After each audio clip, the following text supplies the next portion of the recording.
Bharat Sri Lanka series में माई 11 circle app पर बनाएं अपनी टीम, चैंपियंस को हराएं और जीतें ढेर सारा कैश। डिस्क्रिप्शन में दिए गए लिंक से डाउनलोड करें माई 11 सर्कल का ऐप, पाएं 1500 का बोनस, 20% एक्स्ट्रा कैशबैक। नमस्कार, इंडिया न्यूज स्पोर्ट्स पे आपका स्वागत है। मैं हूं राजीव मिश्रा। मेरे साथ बेहद खास मेहमान सबा करीम इस समय मुंबई से हमारे साथ जुड़ रहे हैं और मुंबई में वो कर तो रहे हैं इंडिया श्रीलंका के बीच वनडे सीरीज और उसके बाद T20 सीरीज में कमेंट्री, लेकिन इंग्लैंड में क्या कुछ चल रहा है उस पर भी बहुत बारीक नजर उन्होंने बना के रखी हुई है। और ईसीबी ने अब से कुछ ही देर पहले अपनी टेस्ट स्क्वाड का अनाउंसमेंट किया है, जहां पे 17 खिलाड़ियों का नाम सामने आया और बहुत ही ताकतवर इंग्लैंड का ये स्क्वाड नजर आ रहा है, जहां पे कुछ खिलाड़ी कोविड से फिट होकर वापस टीम में आ रहे हैं, कुछ खिलाड़ी रोटेशन सिस्टम के बाद टीम में आ रहे हैं। लेकिन ओवरऑल जो संकेत मिले थे कि इंग्लैंड अपनी पूरी ताकत के साथ मैदान पर उतरेगा भारत के खिलाफ, वो नजर आ रहा है इस टीम में। इस टीम कॉम्बिनेशन जो इंग्लैंड का आया है उस पर बातचीत करेंगे, साथ ही प्रैक्टिस मैच में क्या कुछ चल रहा है उस पर भी सभा भाई से उनकी राय लेंगे, और साथ ही जो भारतीय टीम ने श्रीलंका में प्रदर्शन किया, जो हमारे युवा खिलाड़ियों ने इम्पैक्ट डाला है, उस पर भी बातचीत करेंगे। तो चलिए सबसे पहले बात इंग्लैंड के स्क्वाड की कर लेते हैं। और इंग्लैंड अपनी पूरी ताकत के साथ सभा भाई उतर रहा है। जॉस बटलर की टीम में, इसके अलावा जॉनी बेस्टो टीम में, एंडरसन, ब्रॉड, उनके जो रॉबिन्सन, उनके जो तेज गेंदबाज हैं, वो कुल मिलाकर बहुत ही ताकतवर टीम नजर आ रही है इंग्लैंड के कंडीशन के हिसाब से। हाँ राजीव, और ये बहुत अच्छा लगा मुझे देखकर, क्योंकि ऐसे ही स्ट्रॉन्ग कंपटीशन की जरूरत है। इसका मतलब ये भी है कि इंग्लैंड कितना ज्यादा अहम दर्जा दे रहा है इस टेस्ट श्रृंखला को। वो जब हमारे आए थे यहाँ पर बुरी तरह वो हार के गए थे, हर एक फॉर्मेट में पछाड़ दिया था भारतीय टीम ने, तो ये उनके लिए बहुत ही इंपॉर्टेंट श्रृंखला होने वाली है। तो जो अवेलेबल है उन सबका नाम यहाँ पर आ रहा है। सिर्फ जोफ्रा आर्चर और क्रिस वोक्स नहीं है इस टीम में, क्योंकि दोनों के दोनों चोटिल हैं इस समय। उसके अलावा सभी खिलाड़ी, चाहे वो बेन स्टोक्स हो, जॉस बटलर हो, बेस्टो हो, आपके जिम एंडरसन हो, सबके सब मौजूद हैं इस टीम में। इसका मतलब है कि ये बहुत ही जबरदस्त लड़ाई होने वाली है भारत के विरुद्ध। हसीब हमीद एक और नाम जिसको हम सबने इंडिया की सॉइल पे डेब्यू करते देखा था सभा भाई, और उनकी टेक्निक बहुत इम्प्रेसिव थी। इससे पहले वो एक टेस्ट सीरीज के लिए शामिल किया गया था स्क्वाड में, बट मैच नहीं खेल पाए। इस बार उनको स्क्वाड में शामिल किया गया। मेरे लिए बड़ा एक तो वो कहते हैं ना कि बहुत ही उत्साह है इस बैट्समैन को देखने का, और दूसरा जेम्स एंडरसन स्टुअर्ट ब्रॉड की जोड़ी, जो 1000 से ज्यादा टेस्ट विकेट शेयर कर चुके हैं। फिर बात करें बटलर और जॉनी बेस्टो के आने से टीम बहुत ताकतवर नजर आ रही है। फिर सैम करन भी इस टीम में है। पेस बॉलर्स ज्यादा दिख रहे हैं। जैक लीच को अगर हम छोड़ दें सभा भाई, तो ज्यादातर तेज गेंदबाज है इंग्लैंड टीम में, यानी ऑल एंड आउट इंग्लैंड अपने तेज गेंदबाजों में भरोसा कर रही है। हाँ राजीव, मुझे लगता है कि समर थोड़ा ड्राई हो रहा है। आपने भी देखा होगा जो वेदर कंडीशंस जो है इस समय लंदन में ही अगर हम देख लें तो करीब 33 डिग्री सेल्सियस है वहां पर। इसीलिए वहां पर एक स्पिनर को रखा गया है, जैक लीच को। और मेरे ख्याल में जो कॉम्बिनेशन देखने को मिलेगा मैदान में पहले टेस्ट मैच में, वो 3 पेस बॉलर और एक स्पिनर के साथ इंग्लैंड की टीम मैदान में उतरेगी, और बेन स्टोक्स उनके एक बैटिंग ऑलराउंडर होंगे। तो इसका मतलब यही है कि एक स्ट्रॉन्ग बॉलिंग अटैक के सामने भारत का मुकाबला होने वाला है। अगर विकेट में जान रही, फ्रेशनेस रहा, घास रही, तो मुझे लगता है कि बहुत बड़ा चैलेंज होगा यहाँ पर भारतीय बल्लेबाजों के लिए। और इसी वजह से कई सारे रिजर्व में जो प्लेयर्स का नाम लिया गया है, और वो भी पेस बॉलर्स ही हैं। रॉबिन्सन आ रहे हैं वापस। आपको याद होगा उनको एक मैच के लिए बैन कर दिया गया था, क्योंकि उन्होंने कुछ अलग प्रकार का ट्वीट किया था कई साल पहले। वहां से उनका बैन खत्म हो गया, उनकी वापसी हो रही है। उसके साथ साथ 2 जो महान गेंदबाज हैं उनके, एंडरसन और स्टुअर्ट ब्रॉड, वो टीम में शामिल है। तो एक स्ट्रॉन्ग बॉलिंग अटैक है ये, और ये बैलेंस टीम मुझे लग रही है। जॉस बटलर का रोल बहुत ज्यादा इंपॉर्टेंट है अप फ्रंट। अगर आप देखें तो जो रूट एक एसेंशियल प्लेयर है, उसके साथ साथ सैम करन का आपने नाम लिया, ये ज्यादा एक अच्छा विकल्प प्रदान करते हैं। और राजीव, आपको भी याद होगा कि सैम करन ने हमेशा भारत के विरुद्ध अच्छी गेंदबाजी हुई है। जो पिछला भी श्रृंखला हुआ था इंग्लैंड में, वहां पर भी उन्होंने ढेर सारे विकेट्स लिए थे। हसीब हमीद की आपने बात की, उन्होंने बहुत सारे जो दिन हैं यहाँ पर गुजारे हैं भारत में अपने इनिशियल डेज में, और ये एक प्रकार का कमबैक रह रहा है उनका। यहाँ पर जो उन्होंने डेब्यू किया था उसके बाद एक प्रकार से गायब हो गए थे, और उसके बाद उन्होंने मेहनत की है काउंटी सर्किट में, उन्होंने अपना काउंटी बदला है। वहां पर अच्छा प्रदर्शन करने के बाद फिर से उनकी वापसी हो रही है इंग्लैंड की टीम में। सभा भाई, क्योंकि अगर हम 2007 के बाद से देखें तो हम इंग्लैंड को कभी इंग्लैंड में हरा नहीं पाए, और इंग्लैंड की टीम देखते हुए लग रहा है कि चैलेंज और बड़ा हो गया है। क्योंकि 2007 के बाद से अगर हम देखें तो लगभग 15 साल हो रहा है जब हम कोई टेस्ट सीरीज जीते हो इंग्लैंड में। 2011, 14, 18 हम बहुत बड़े मार्जिन से वहां टेस्ट सीरीज हारे हैं। इस बार का चैलेंज आपको लग रहा है और बड़ा हो गया है या आपको लग रहा है बढ़िया मौका है भारतीय टीम के पास कि वो जो एक लीन पैच चला रहा है इंग्लैंड की सरजमी में, उस लीन पैच को खत्म करें? देखिए, वही ये वक्त है कि भारत ने जिस प्रकार से असर्ट किया है टेस्ट मैचेस में अंतर्राष्ट्रीय स्तर पर, अब खैर वो टेस्ट चैंपियनशिप अगर आप अलग कर दें, तो इसका मतलब यही है कि भारत का नंबर ऊपर है यहाँ पर इंग्लैंड से, और उसी को अब प्रूव करना होगा भारत को कि भारत के सरजमीन से बाहर जब वो निकल रहे हैं इंग्लैंड में खेलने के लिए, जहाँ पर जो ट्रैक रिकॉर्ड है भारत को उतना अच्छा नहीं है, वहां पर एक बार फिर से अपने आप को प्रूव करें कि ये जो टीम है ये नंबर 1 टेस्ट टीम है। और यहाँ से जो नया साइकिल है टेस्ट मैचेस का वो भी शुरू होने वाला है, और हर टेस्ट मैच का महत्व है। इस बार एक परिवर्तन आया है आईसीसी रूल में। अब इसका ये मतलब नहीं है कि पूरी श्रृंखला को देखा जाएगा, पर हर टेस्ट मैच में आपको पॉइंट्स मिलेंगे, तो तो हर टेस्ट मैच का जो महत्व है वो बढ़ता जा रहा है। इसलिए आपको और ज्यादा ध्यानपूर्वक अच्छे प्रिपरेशन के साथ मैदान में उतरना होगा। तो मुझे लगता है कि हमारी टीम सक्षम है। अब निर्भर करता है कि इस प्रकार के चैलेंज को, वहां के कंडीशंस को हम कितने जल्दी अडेप्ट करते हैं और हम शानदार प्रदर्शन करके इंग्लैंड को मात दे पाते हैं कि नहीं। तो भाई प्रैक्टिस मैच की भी बात कर लें, क्योंकि एक तरफ जहां इंग्लैंड ने अपना स्क्वाड अनाउंस किया, वहीं सबकी निगाहें प्रैक्टिस मैच पे भी लगी थी। 311 रन बनाए भारतीय टीम ने, जिसमें शतक था केएल राहुल का और रविंद्र जडेजा ने 75 रन की पारी खेली। और गेंदबाजी जब करने उतरे तो शुरुआती 4 विकेट बहुत जल्दी निकाले भारतीय तेज गेंदबाजों ने। उमेश यादव ने 2 विकेट लिए, सिराज और इसके अलावा अगर हम बात करें बुमराह को 1 विकेट मिला। ये प्रैक्टिस मैच कितना मायने रख रहा है आपके लिए? क्या वो तस्वीर, वो पिक्चर हम देख पाएंगे प्लेइंग 11 की इस प्रैक्टिस मैच के बाद? मुझे लगता है कि यहाँ पर एक तो ऐसे खिलाड़ी हैं जिनके बारे में जो रेगुलर हैं टेस्ट टीम में, और भारत को ये लग रहा है टीम मैनेजमेंट को कि इनको थोड़ा और रेड बॉल क्रिकेट खेलना होगा। इसीलिए आपने बुमराह को देखा है। और बुमराह के बारे में हम लोगों ने टेस्ट चैंपियनशिप में भी बात की थी कि हम लोग ऐसा लग रहा था कि उनके लैक ऑफ मैच प्रैक्टिस है रेड बॉल क्रिकेट में। तो ये अच्छा लगा मुझे देखकर कि ये मूव यहाँ पर किया है भारतीय टीम ने। उसके अलावा कई सारे ऐसे कंटेंडर्स हैं, मुझे लगता है वो थर्ड सीमर की तलाश अभी भी है भारतीय टीम को। आपके पास बुमराह और शमी, इन दोनों की जगह पक्की है। अब भारत ये देखना चाह रहा है कि ईशांत शर्मा और मोहम्मद सिराज के बीच में से किसको खिलाया जाए। तो ये मैच मोहम्मद सिराज के लिए बहुत जरूरी है। अगर यहाँ पर मोहम्मद सिराज अपनी गेंदबाजी से प्रभावित कर देते हैं विराट कोहली और रवि शास्त्री को, तो मुझे लगता है कि बहुत ज्यादा चांसेस होंगे कि उनको एक थर्ड सीमर के रूप में इस बार टेस्ट मैच में जगह मिले।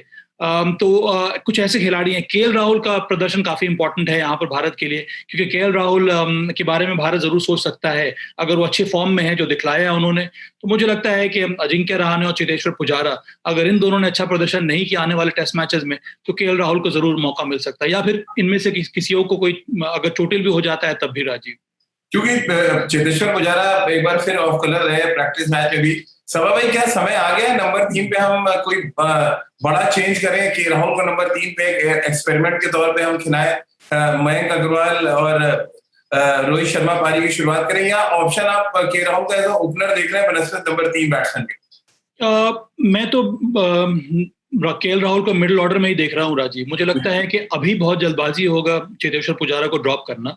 मुझे लगता है कम से कम भारतीय टीम मैनेजमेंट को 2 टेस्ट मैचेस देखना होगा, और अगर चेतेश्वर पुजारा यहाँ पर अगर परफॉर्मेंस नहीं दे पाते हैं, तब मुझे लगता है कि उनके जगह पर केएल राहुल को जरूर खिलाना चाहिए। हनुमा विहारी एक और स्ट्रॉन्ग बैट है। अगर आपको एक और बल्लेबाज की जरूरत पड़ेगी तो वो भी खेल सकते हैं नंबर 6 पर आकर। तो इस प्रकार के मुझे लगता है कि परम्यूटेशंस और कॉम्बिनेशंस देखने को मिल सकते हैं भारतीय टीम की तरफ से। सभा भाई, क्योंकि प्रैक्टिस मैच हमेशा कहते हैं कि आपको ये दिखा देता है कि फॉर्म पे कौन कौन से खिलाड़ी है। अब विराट को बैक में थोड़ा पेन था, इस वजह से नहीं खेले। हैमस्ट्रिंग इंजरी की बात आई अजिंक्य रहाणे की। एक आपको लग रहा है 2 टीम के मेन बैट्समैन अगर प्रैक्टिस मैच नहीं खेल रहे हैं तो आपकी तैयारियां थोड़ी सी हैम्पर होती हैं यहाँ पे? हाँ राजीव, मेरा तो यही मानना है कि काफी दिनों के बाद यहाँ पर भारतीय टीम फिर से एक प्रैक्टिस मैच खेलने के लिए उतरी थी। अब इसके बाद मुझे लगता है कि आपके पास समय है सिर्फ एक इंट्रा स्क्वाड खेलने का, और उसके बाद आपकी तैयारी शुरू हो जाएगी।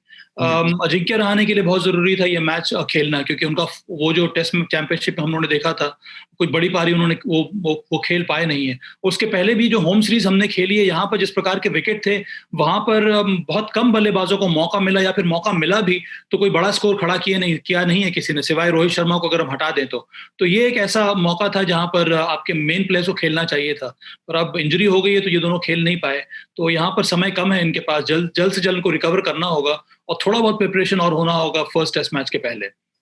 चलिए अब सीधे हम इंग्लैंड से श्रीलंका आपको लिए चलते हैं, क्योंकि श्रीलंका में जो कुछ हुआ मंगलवार की रात वो एक मिरेकल से कम नहीं था, क्योंकि 193 रनों पे 7 विकेट खोने के बाद 275 रनों के लक्ष्य तक भारतीय टीम पहुंची और लक्ष्य तक पहुंचाने का काम दीपक चहर ने किया और उनका साथ दिया भुवनेश्वर कुमार ने। और इस जीत के चश्मदीद गवाह हमारे साथ हैं सबा करीम, जिन्होंने बहुत शानदार कमेंट्री तो वो कर ही रहे हैं, साथ में बहुत एक्सप्रेसिव है, इंटरव्यूज भी बड़े अच्छे ले रहे हैं। मैं जब पहला मैच जीते तो मैंने ईशान किशन का इंटरव्यू देखा था सबा भाई के साथ, फिर दूसरा इंटरव्यू हमने देखा दीपक चहर के साथ। ये दीपक चहर इतनी जल्दी में क्यों लग रहे थे सबा भाई?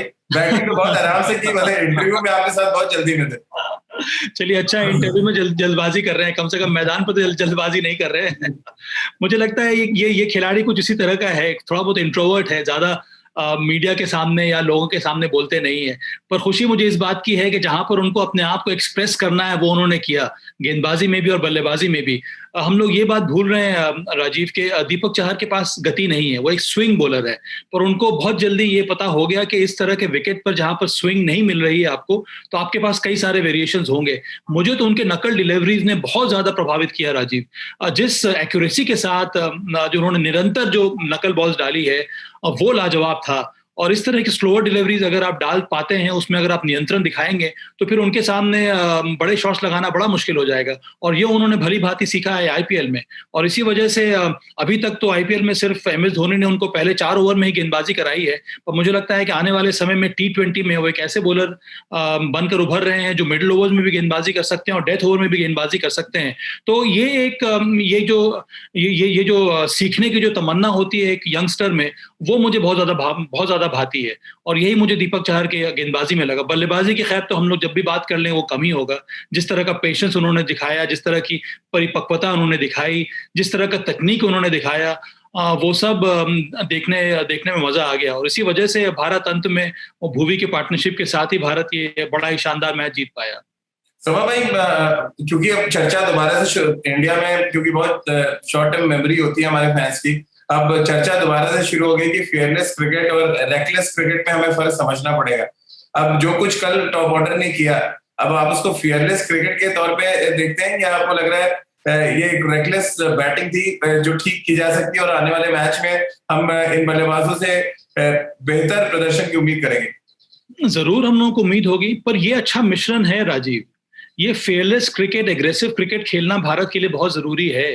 हम लोगों का कई साल से ना बड़ा एक कंजर्वेटिव अप्रोच रहता है पावर प्ले में और मिडिल ओवर्स में, वहां पर अभी भी हम लोगों के पास बाउंड्री हिटर्स नहीं है। अब आपके पास एक ऐसे ग्रुप ऑफ प्लेयर्स आ रहे हैं जो बाउंड्री हिटर्स हैं, जो खुलकर खेलना चाहते हैं, तो इनको रोकने की आवश्यकता नहीं है। देखिए सबसे बड़ी बात क्या हुई, 275 हम लोग चेस कर रहे थे, चूंकि ऊपर वाले बल्लेबाजों ने वो एग्रेशन दिखाया, सूर्य कुमार यादव ने भी तेज गति से रन बनाए मिडिल ओवर्स में। इसी वजह से तो अंत में जब दीपक चहर और भुवनेश्वर कुमार की साझेदारी हो रही थी तो उनके पास समय था, कोई जल्दबाजी उनको दिखानी पड़ी नहीं इनिशियल ओवर्स में, क्योंकि आस्किंग रन रेट जो है कभी भी 10 या 11 का हुआ नहीं। पहले का जमाना अगर आप देख लें 3 या 4 साल पहले ही चले जाए या फिर 2 साल पहले चले जाए राजीव, तो वहां पर जैसे ही आपके पास विकेट गिरता था हम कंसोलिडेट करने चले जाते थे, तो धीरे धीरे जो आस्किंग रन रेट है वो बढ़ता जाता है। वहां से अगर आप साझेदारी कर भी लेंगे तो अंत में आपके पास बहुत ज्यादा कठिन टारगेट सेट हो जाता है, फिर आस्किंग रन रेट 10-11 का हो जाता है। तो निचले क्रम के बल्लेबाज अगर साझेदारी भी निभाएंगे तो उसका कोई फायदा होता नहीं है। चैंपियंस ट्रॉफी का जो फाइनल मैच है वो बहुत बड़ा उदाहरण है इसका, कि हम लोग क्यों हार गए थे पाकिस्तान से, क्योंकि 2 विकेट गिरते ही हम लोगों ने अपने सारे शटर्स डाउन कर लिए। वहां पर आपको एग्रेसिव प्लेयर्स चाहिए, तभी तो आप इस प्रकार के मैचेस जीतेंगे। और आने वाले समय में जो पास स्कोर है 50 ओवर क्रिकेट में राजीव, वो अब 350 350 का हो गया है, तो हमें तैयारी कुछ उस प्रकार से करनी होगी। और इसी वजह से आपको ऐसे रिसोर्सेज चाहिए होंगे, ऐसे प्लेयर्स चाहिए होंगे जो इस प्रकार का टारगेट सेट कर पाए या फिर टारगेट को चेस कर पाए। जी सभा भाई, एक बड़ा इंपॉर्टेंट फैक्टर है जो बीइंग क्रिकेट फैन या जो भी क्रिकेट हमने खेली, जो मैं समझना चाह रहा हूँ आपसे, हमने पहले मैच में देखा उस मैच में रन बने लेकिन गेयर शिफ्ट नहीं हुआ है। जैसे ही ईशान किशन, पृथ्वी शॉ आउट हुए, सूर्य कुमार यादव ने वो मोमेंटम गिरने नहीं दिया। ठीक उसी तरह दूसरे मैच में जब स्टार्ट अच्छा नहीं मिला लेकिन उसके बाद भी वो गेयर वही चल रहा था जो पहले गेयर में हमने देखा। पहले मैच में सूर्य कुमार यादव ने आते ही डोमिनेट करना शुरू किया और पता नहीं अचानक मुझे लगा कि अरविंद डिसिल्वा को मैं खेलते देख रहा हूँ हिंदुस्तान के लिए। अरविंद डिसिल्वा कुछ इसी मोड में बैटिंग करते थे, श्रीलंका को अच्छा स्टार्ट मिले तब भी वो इसी गेयर में, और नहीं है 4 रन पे 2 विकेट गिर गया तब भी अरविंद डिसिल्वा डोमिनेटिंग होते थे। ये जो डोमिनेटिंग नेचर इस ब्रिगेड में दिख रहा है, यंग ब्रिगेड में, वो आजकल की डिमांड है, या आपको लग रहा है इतनी ज्यादा कंपटीशन है टीम में कि आपको अलग दिखना ही पड़ेगा बाकियों से, इसलिए आपको ऐसा खेलना पड़ रहा है? कई सारे फैक्टर्स हैं राजीव। ये अब सूर्य कुमार यादव के बारे में सिर्फ एक बात कहना चाहूंगा, देर आए दुरुस्त आए। 30 वर्षीय हो गए हैं ये, पर ये उनका पीक है इस समय, और यहाँ से वो फिट हैं, वो हेल्दी हैं, मेहनत कर रहे हैं, अच्छे फॉर्म में है, तो यहीं पर उनको और अपने करियर को और आगे बढ़ाना होगा।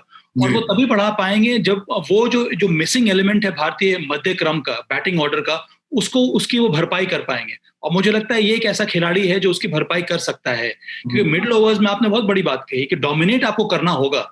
अगर आप दब कर खेलेंगे, अगर आपका प्रयास होगा कि भाई मुझे कंसोलिडेट करना है, 2 विकेट ऊपर गिर गए हैं, यहाँ पे 3 विकेट गिर गए हैं, अभी मुझे सिंगल्स खेलना होगा, साझेदारी निभानी होगी, तो फिर दबाव अपने आप अपने आप ही ऊपर ले लेते हैं। और सूर्य कुमार यादव का ये स्टाइल नहीं है बल्लेबाजी करने का। जब भी उन्होंने मुंबई के लिए भी खेला है, व्हाइट बॉल क्रिकेट या फिर रेड बॉल क्रिकेट, हमेशा से वो अटैकिंग प्लेयर रहे हैं। तो अच्छी बात यह है कि उन्होंने अपने जो स्ट्रोकिंग इंस्टिंक्ट्स जो हैं, जो स्ट्रोक प्ले है, उसको कर्ब नहीं किया है, उसको रोका नहीं है, उस पर अंकुश नहीं लगाया है। और यही बहुत बड़ा फायदेमंद रहेगा भारतीय टीम के लिए, चाहे वो यहाँ श्रीलंका में हो या आने वाले समय में। मुझे विश्वास है कि उनको मौका मिलेगा, चाहे वो टीम इंडिया के लिए क्यों ना हो।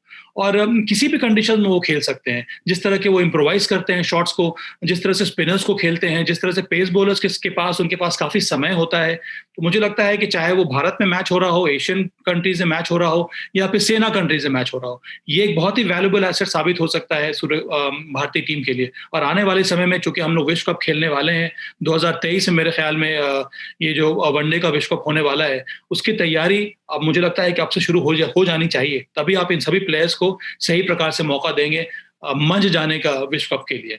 भाई चलते 2 सवाल। पहला सवाल तो मेरा ये है आपसे कि क्या क्लीन स्वीप नजर आ रहा है यहाँ पे? श्रीलंका के पास कोई चांस दिख रहा है क्लीन स्वीप बचाने का? क्योंकि 23 तारीख को अब सीरीज का आखिरी वनडे मैच खेला जाएगा। कठिन होगा श्रीलंका के लिए, पर हर मैच में उनके परफॉर्मेंस में थोड़ा बहुत इंप्रूवमेंट लग रहा है राजीव, और ये बड़ा ही सराहनीय है। जिस प्रकार के कॉन्फ्लिक्ट से वो निकल कर आ रहे हैं, जिस तरह की परेशानियां खिलाड़ियों को देखनी पड़ रही हैं, उसके बावजूद ये जो यंगस्टर्स हैं वो कम से कम एक स्ट्रांग टीम के सामने परफॉर्म कर पा रहे हैं। कई सारे खिलाड़ी हैं जो अंडर 19 से ऊपर निकल कर आ रहे हैं। श्रीलंका के बारे में आपने कल बात की थी, वो अंडर 19 टीम के कैप्टन रह चुके हैं, वो लिस्ट ए खेलते हैं, वो श्रीलंका ए टीम में खेलते हैं। करुणारत्ने ने बहुत ज्यादा प्रभावित किया है। शनाका भी मुझे लगता है कि उनके पास सही क्वालिटीज हैं। फिर आप टॉप ऑर्डर देख लें, अविष्का एक अच्छा प्लेयर है। तो मुझे लगता है कि उनके पास अच्छे प्लेयर्स निकल कर आ रहे हैं। अब अंत में इतने बड़े स्टेज पर मैच जीतने के लिए कुछ अलग प्रकार की क्वालिटी होती है जो धीरे धीरे आएगी। इतना आसान नहीं है यहाँ पर एक स्ट्रांग टीम के सामने जीतना। तो मुझे तो उम्मीद है कि ये क्लीन स्वीप ही होने वाली है। भारतीय टीम मुझे अभी भी बहुत ज्यादा स्ट्रांग नजर आ रही है। अब जिस तरह की गहराई हम लोगों ने देखी है बल्लेबाजी में, इस तरह की टीम को हराना बड़ा कठिन होगा श्रीलंका के लिए। समा भाई, कोई एक्सपेरिमेंट देख रहे हैं आप 23 तारीख को? कुछ चेंजेस आप देख रहे हैं यहाँ पे, जहाँ पे बॉलिंग डिपार्टमेंट में या बैटिंग ऑर्डर में या बैटिंग का जो कॉम्बिनेशन है वहां पे कोई चेंज आप देख रहे हैं? क्योंकि द्रविड़ को आप बहुत बेहतर तरीके से जानते हैं, क्या वो एक्सपेरिमेंट करेंगे कोई?